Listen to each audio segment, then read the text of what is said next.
Bienvenue dans notre hebdo-catho d'Arlon, l'actualité de notre unité pastorale Notre-Dame d'Arlon. Chers amis internautes, soyez les bienvenus dans ce 51e numéro de votre hebdo-catho, la version vidéo qui vous raconte chaque semaine ce qui fait vibrer notre unité pastorale Notre-Dame d'Arlon. Retour sur quelques temps fort marquants. Jeudi dernier, à la chapelle Saint-Bernard, 9 enfants ont communié pour la première fois lors de la messe de l'Ascension. Un moment en toute simplicité et en joie, dans une chapelle habitée par la prière et la fête.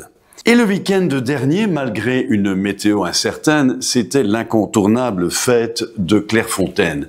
Dès vendredi soir, le souper cabaret a mis le feu à la salle avec la troupe bénévole, parodies savoureuses, chansons humoristiques et sketchs sur la vie locale.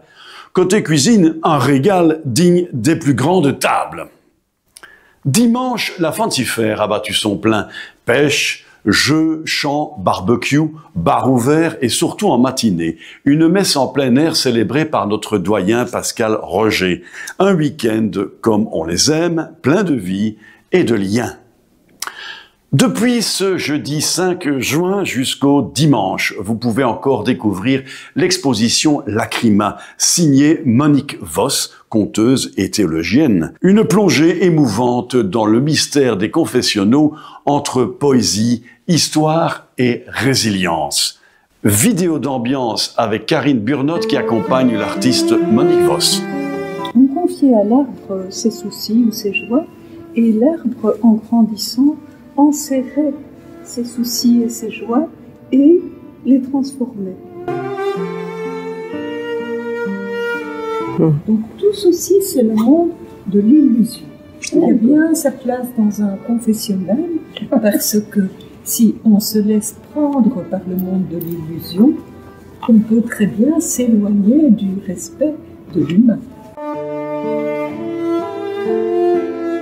C'est une sorte également de rémission des péchés. Parce que quand l'humain sera devenu lapin, il n'y aura plus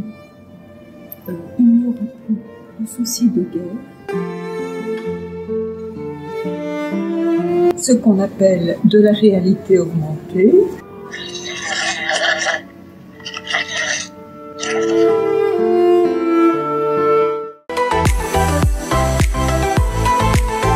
Et maintenant, place à l'agenda à venir. Samedi 7 juin à 10h, partez à la découverte du village classé de Guirch, un petit bijou de patrimoine.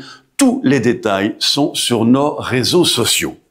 Dimanche 8 juin, c'est la Pentecôte et ce sera aussi le jubilé des adultes en chemin vers la foi. À 11h, à l'église jubilaire Saint-Martin, nous aurons 8 entrées en catéchuménat et 14 confirmations par notre évêque, Monseigneur Pierre Warin.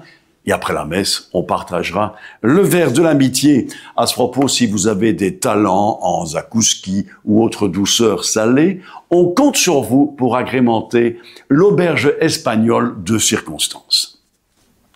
Toujours dimanche, c'est aussi le jubilé des artistes à Saint-Donat. Rencontres, expos, ventes et à 19h, un magnifique concert des petits chanteurs d'Arlon avec la participation du chœur de chambre de Luxembourg. L'entrée est libre, mais on vous proposera une participation au chapeau au profit de la Saint-Vincent de Paul. Le lundi 9 juin, double rendez-vous spirituel, d'abord à Guirch à 10h. 333e pèlerinage à Saint-Willibrord, présidé par Monseigneur Wagener, accompagné du chanoine Joël Rochette, vicaire général de notre diocèse, avec la participation de nos jeunes de 4e année de catéchisme. Et à Clairefontaine, même heure, pèlerinage à Notre-Dame avec procession, messe et concert apéritif à 11h45 avec la Philharmonie Royale Union Sterpenich-Barnich. Et pour finir en beauté, ce merveilleux lundi de Pentecôte, la veillée de prière à 20h dans l'oratoire Saint-Valentin de Frassem, dans l'esprit de Thésée, pour invoquer l'Esprit Saint dans le calme et la sérénité. Mercredi 11 juin, encore un programme bien rempli. À 16h30, la réunion de l'équipe pastorale au presbytère de Saint-Martin. Et à 20h, un cercle biblique dans l'oratoire à Frassem. À 20h aussi, il y aura la réunion des fabriques d'église du doyenné à la chapelle Saint-Bernard. Samedi 14 juin, les enfants de 3e année de catéchèse ont rendez-vous à l'église du Sacré-Cœur de 14h à 16h. Et puis, une petite exclue. Un tout nouveau groupe d'animation chrétienne pour les jeunes est en train de naître. On vous en parle la semaine prochaine avec sa jeune fondatrice Maya Herman, pleine d'enthousiasme et d'idées. Ne loupez pas ce témoignage. Et pour conclure cette édition, une citation forte, tirée d'un très bel article d'Emmanuel Tourpe, paru dans la Libre de dimanche dernier. Je vous partage un passage en substance. Il ne faut pas oublier les magnifiques, ces innombrables chrétiens qui œuvrent dans l'ombre, sans réserve, dans le service taiseux et obscur des pauvres, tandis que les projecteurs se fixent complaisamment sur les scandales, un secret toujours plus lourd voile l'intensité du bien.